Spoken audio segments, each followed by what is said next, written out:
포코벨 스마일 텔레콤. 친절한 서비스, 착한 가격, 다양한 플랜, 포코벨 스마일 텔레콤.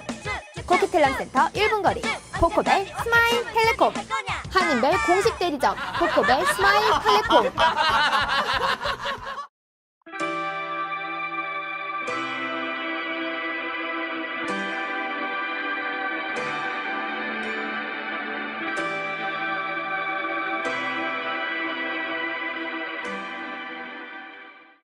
좋은 일도 서로 뜻이 맞아야 할 수 있을 텐데요. BC 주정부와 각 지자체 간의 재활용 쓰레기 수거 문제를 가지고 이견이 있는 것 같습니다. 분명 꼭 필요한 일인 것 같고 의미가 큰 정책임에도 입장과 시각 차이가 다른 모양입니다. 대화가 필요한 것 같기도 하고요. 16일 월요일부터 시작된 BC주 지자체 회의에서 재활용 쓰레기 수거 문제가 뜨거운 현안으로 떠올랐습니다. BC주 정부는 멀티버추럴 BC, MMBC라는 별도 사회법인을 출범시켜 2014년 5월부터 BC주 전역의 재활용 쓰레기 수거를 담당하게 할 예정입니다. 그러나 많은 지자체들이 MMBC와의 정식 계약을 거부하고 있습니다. 메트로 밴쿠버 주요 도시 중 코키틀란만이 계약을 한 것으로 알려졌습니다. 리치몬드의 말콤 브로디 시장은 새로운 시스템은 재활용 쓰레기 수거 측면에서는 매우 훌륭하다고 전제했습니다. 그러나 실행 과정이 매우 일방적이어서 각 시의 다양한 입장을 적용하기 힘들어 보인다고 평가했습니다. 브로디 시장은 인구가 적은 지자체들의 경우 재활용 시스템 도입이 어려운 곳들이 있어 큰 도움이 될 것이라고 말했습니다. 그는 인구가 많고 이미 일부 재활용 시스템을 운영하고 있는 리치몬드의 경우 오히려 혼선만 초래할 수 있다며 이를 해결하기 위해서는 시와 BC주 정부기관 사이의 파트너십이 무엇보다 중요하다고 덧붙였습니다. 서리의 다이앤 와츠 시장도 각 지자체와 협의를 거치지 않고 주정부가 일방적으로 밀어붙이고 있다고 전했습니다. 그녀는 향후에도 MMBC와 계약할 계획이 없음을 밝혔습니다. 밴쿠버시의 경우 현재 운영 중인 재활용 시스템에 문제가 있음에도 MMBC와의 계약을 미루고 있다고 합니다. 우편 시스템은 현대화된 정부들이 국민에게 제공하는 가장 대표적인 서비스입니다. 하지만 정보통신의 발달로 인해 편지라고 일컬으는 개인 간의 소식 전달 방식이 거의 인터넷으로 해결되면서 우편 시스템은 원래의 목적을 다한 것 같습니다. 한국의 경우 정보통신의 분야도 우정 시스템에 포함시켜 우체국이라는 서비스를 정보통신과 정부 물류 시스템으로 변화시켜 운영 중입니다. 캐나다 포스트가 우체국인데요. 이 나라의 특징처럼 변화가 더딘 시스템으로 매년 엄청난 적자를 감당하고 있습니다. 운영 비용을 삭감당하니까 이제서야 제살길을 찾아 나서려는 모양입니다. 캐나다 포스트가 물류 유통 산업에 뛰어든다고 합니다. 캐나다 포스트가 서포 및 상품을 배달하는 서비스를 처음 시작하는 것은 아닙니다. 예산 삭감으로 인해 수익이 없고 이용량이 적은 우편 서비스를 축소하는 대신 매출 확대가 가능한 이커머스 시장에 배송 서비스를 보강한다는 계획입니다. 우선 이번 크리스마스 시즌 때부터 광역 토론토 지역을 대상으로 일부 우편물을 당일 내에 배송하는 서비스를 운영할 예정입니다. 딜리버드 투나잇이라고 불리우는 이 파일럿 서비스는 당일 배송을 원칙으로 합니다. 우체국 관계자는 이번 파일럿 프로그램이 성공할 경우 밴쿠버를 비롯한 캐나다의 주요 도시들에도 이 서비스를 확대할 예정이라고 합니다. 17일부터 시작된 이 서비스는 12월 31일까지 운영됩니다. 캐나다 포스트는 이 서비스의 주요 고객을 인터넷 쇼핑을 이용하는 사람들로 보고 있습니다. 따라서 캐나다에서 가장 큰 규모의 인터넷 쇼핑 시장을 가지고 있는 베스트바이, 퓨처샵, 인디고, 월마트와 제휴를 맺었습니다. 정오가 되기 전인 오전에 구매한 상품의 경우 오후 5시부터 저녁 9시 반 사이에 배송하는 것이 이 서비스의 핵심으로 구매 접수를 받은 상품점의 분류센터로부터 고객 배송까지 이들 업체의 도움이 절대적이기 때문입니다. 한편 캐나다 연방정부는 올해 4월에 캐나다 포스트의 예산 삭감을 고려 중이라고 발표한 바 있습니다. 캐나다 컨퍼런스도 2006년에 비해 우편물 수량이 10억 톤가량 줄었으며 오는 2020년까지 매년 10억 달러의 캐나다 포스트 예산을 삭감할 것을 주문했습니다. 예산 삭감은 조직 축소와 인력 감축도 수반하게 되는데 캐나다 포스트 입장에서는 이번 경쟁력 강화 조치가 자신들의 운명에 어떤 긍정적인 효과를 가져올지 최선을 다한 후 지켜봐야 할 상황입니다. 자연재해에 대한 피해 보상의 책임이 어디에 있는지에 대해서 오랫동안 말들이 많았지만 캐나다의 경우 광활한 지역과 다양한 자연재해가 발생하는 지역이어서 쉽게 판단하기는 어려울 것 같습니다. 더구나 보험 정책에 정부가 깊이 관여하고 있어서 해결이 쉽지도 않습니다. 연방정부가 올해 캐나다 곳곳에서 발생한 홍수 피해자들에게 수억 달러의 재해 보상금을 지급할 예정인 가운데 홍수 피해가 보험 대상에 해당하지 않는 사실이 다시 도마 위에 올랐습니다. 캐나다는 G8 국가들 가운데 유일하게 홍수 피해에 대한 보험금 지급을 하지 않는 나라로 알려져 문제의 심각성을 더하고 있습니다.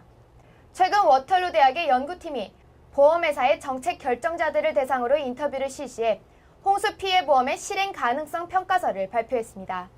하지만 무언가 결론을 내야 할 조사 평가 보고서가 아무런 조사 결론을 내지 못하고 문제의 심각성만 부각하고 말았습니다.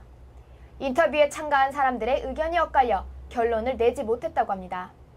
해결 방안에 대한 이견이 너무 다르고 합의를 하기 위한 공통 분모가 전혀 모아지지 않았다고 합니다. 이렇게 합의에 이르지 못한 가장 큰 원인은 보험과 상관없이 연방정부가 홍수로 인한 피해를 보상하고 있기 때문인 것으로 알려졌습니다. 워낙 광활한 국토에 다양한 자연재해가 발생하면서 보험의 까다로운 규정을 매번 적용하는 게 쉽지 않다고 합니다. 같은 밴쿠버인데도 인식이나 주민들이 갖는 의식의 차이도 크게 다른 것 같습니다. 이스트의 시민단체가 경찰의 편파적인 행정 조치를 문제 삼았습니다. 밴쿠버 이스트 지역 주민들은 스스로 경찰의 차별을 받고 있다고 주장하고 나섰습니다. 밴쿠버 웨스트 시민단체의 아이아나스 오몬드 씨는 경제적 취약층이 밀집되어 있는 밴쿠버 동쪽 지역에서 경찰이 무단횡단에 대한 벌금 고지에 열을 올리고 있다고 비난했습니다. 오몬드 씨는 경찰의 이 같은 행동은 보행자 안전을 우선시하는 사회적 기준에 크게 위반되는 것이라고 주장했습니다. 그는 밴쿠버시에서 고지되는 무단횡단 벌금의 75%가 이 지역에서 발생하고 있으며 도로의 호객 행위에 대한 벌금 중 무려 95%가 이 지역에서 발생하고 있다고 말했습니다. 오스몬 씨는 경찰은 이 지역 시민들이 경찰에 대한 부정적인 입장을 보이는 것을 알면서도 이를 개선하기 위한 어떠한 노력도 보이지 않고 있다고 덧붙였습니다. 그러나 밴쿠버 경찰 측은 불법 행위에 대한 적발률과 이에 따른 벌금 고지율은 인력이 더 많이 투입된 지역일수록 높을 수밖에 없다는 입장입니다. 불법 행위가 더 자주 발생하는 지역에 자연히 더 많은 인력이 투입된다는 원칙적인 입장이지만 시민단체들과의 감정의 골은 더 깊어지고 있습니다. 시민단체의 요청으로 밴쿠버 경찰청이 이 문제에 대한 간담회를 가질 예정이라고 합니다. 그러나 경찰은 이들의 마음을 이해하기보다는 벌금을 지불할 경제력 능력이 없을 경우 검찰을 통해 다른 처벌로 대처할 수 있다고 말하는 등 강경과 원칙의 입장만을 되풀이하고 있습니다. 클락 수상이 야심차게 추진하고 있는 BC주 경제 활성화가 본궤도에 올랐다는 보고서가 나왔습니다. BC주 정부가 17일 발표한 24개월의 BC주 경제 보고서에 따르면 그동안 설정한 목표를 모두 이루었다는 평가를 내렸습니다. 보고서 작성을 위한 평가는 지난 2011년 9월부터 시작되었습니다. 주정부는 BC주가 장점으로 갖고 있는 8개 분야를 선정, 경제발전과 고용 창출 등 각 분야에서 성취할 목표를 지정한 바 있습니다. 8개 분야는 천연가스, 기술, 광업, 임업, 농업, 국제교육, 교통 분야, 그리고 관광 등입니다. 클락 수상은 보고서의 발표를 통해 지난 2년 동안 BC주가 괄목할 만한 성장을 이루었으며 경제 성장을 통한 고용 창출, 혁신을 통한 경제 발전의 지속, 개인과 기업이 경제 활동을 할 수 있는 공간을 제공하겠다고 약속했습니다.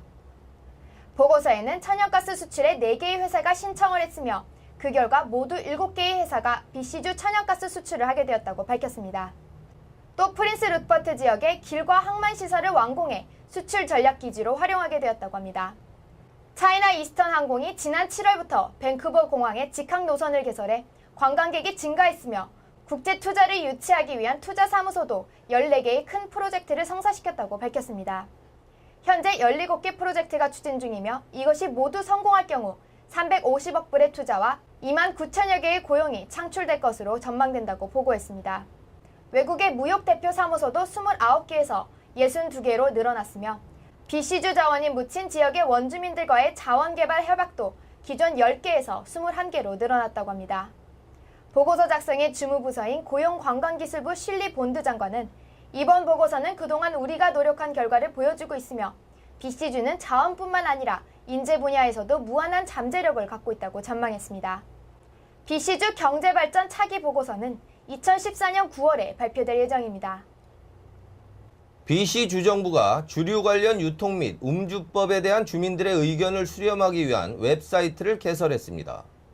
지난 14일 개설된 이 웹사이트 주관 책임자인 존 얍 의원은 피드백 게시란은 물론 블로그 포스트와 트위터를 통해서도 음주법 토론에 참여할 수 있다고 전했습니다.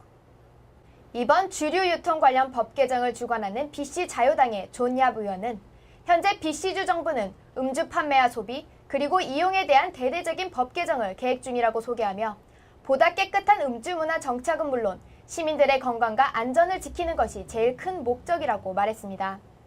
또 주류 시장에서 나오는 경제적 이익 확대도 목표로 하고 있다며 개정 배경을 설명했습니다. 개설된 웹사이트는 방문자들을 위해 BC주의 음주법과 음주 관련 역사적 사건들을 게시하고 있습니다. 한편 주류와 음주 관련 법 개정을 위한 주민 의견 수렴은 오는 10월 31일까지 진행된다고 합니다. 웃으면 행복해집니다. 포코벨 스마일 텔레폰. 친절한 서비스, 착한 가격, 다양한 플랜, 포코벨 스마일 텔레콤. 고키텔럼센터 1분 거리, 포코벨 스마일 텔레콤. 한인벨 공식 대리점, 포코벨 스마일 텔레콤.